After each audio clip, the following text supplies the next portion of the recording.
औज़ुबिल्लाहिमिनश्शैतानिर्रजीम बिस्मिल्लाहिर्रहमानिर्रहीम। अस्सलाम वालेकुम दोस्तों, मैं हाँ तुहाडा वीर जैन ते तुसीं देख रहे यूट्यूब चैनल वेला पंजाबी मुंडा। अज आपां हत्थ लाया होया वा अपनी कणक नूं, अल्लाह खैर करे, वढाउणी शुरू करती आ। ते अज वड्या वा डेढ़ क पैली वड्डी आ, अल्लाह खैर करे, डेढ़ पैली वड्डी आ ते इन्हां ने पा लई आ भी। ते इत्थे टलियां लग गईयां वा 12 किलो टलियां सी जिहड़ियां इह च लग गईयां होईयां वा सारी जी। ते माशाअल्लाह भरियां भी ठीक आ, अल्लाह खैर करे, अल्लाह खैर करे। बस रब खानी नसीब होनी चाहिए आ।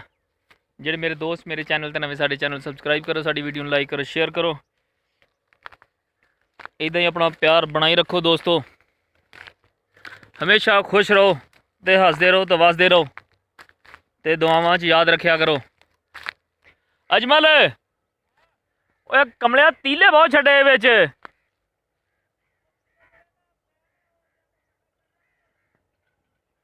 हैं हैं समझ नहीं आई। वो कणक खिलरी तो पई सी, लेकिन फिर चंगी तरह कट्ठी तो करी आउंदा अल्लाह के नेक बंदे। वो टेंशन तो फिर आपी होंदी है, कमले चंगी तरह कट्ठी की होंदी ना, चलो आही तो अपन बचत होंदी है जो तीले बच जाते पिछे थले। आ वेख ना, जितों इदा हुई आ इतों वढ़ लेनी सी है अजमल। दोस्तों आप चले हुण घर नूं, आए सी इत्थे मरबे ते माशाअल्लाह भरियां पा लियां इन्हां ने, जिहड़ा 1.5 किलो वढाया सीगा। ते एक गल आ कि जिथे भी कोई काम करते, जिथे भी लेबर लग, जेह्ड़े भी तुसीं जनाब साहब जिहड़े वाढे हैगे आ, उन्हां को पा चंगी तरह लिया करो। उन्हां को भरी चंगी तरह पाउणी है, तीले चंगी तरह इकट्ठे करने आ। अज तो इन्हां ने जो करना कर लिया, गांह तो इन्हां दी स्पीड तेज़ हो जानी आ, क्योंकि इन्हां को फिर सिर ते खलो के इन्हां को पवावांगा ना, इदां तो नहीं चस आउणी। बाकी रिस्क संभाले तो बंदा चंगी तरह संभाले तो फिर अगले बंदे नूं जवाब दे देवे। बाकी इधर रात वड्डी हुई तो हैगी आ, ये हुण कहंदे सवेर नूं पावांगे। हम बूटे थल्लों जा रहे हैं घर नूं हुण हौली हौली।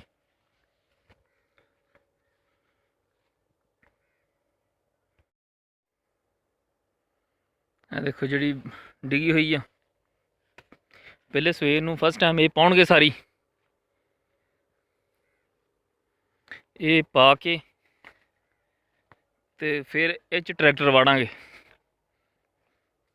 ये दस देणगे आपां नूं ते फिर आपां ट्रैक्टर च लैवांगे इंशाअल्लाह ताला। कल नूं आ भी 2 किले आ ते विगाओ, कल नूं इंशाअल्लाह 2.5 किले वढावांगे, अल्लाह खैर करे इंशाअल्लाह ताला। तो बाकी रिस्क चंगी तरह इकट्ठा करया करो दोस्तों। जे भी तुसीं करवाउणा वा तो लेकिन उन्होंने कहता कि जनाब साहब चंगी तरह इकट्ठा करे, खे खराबा ना करे।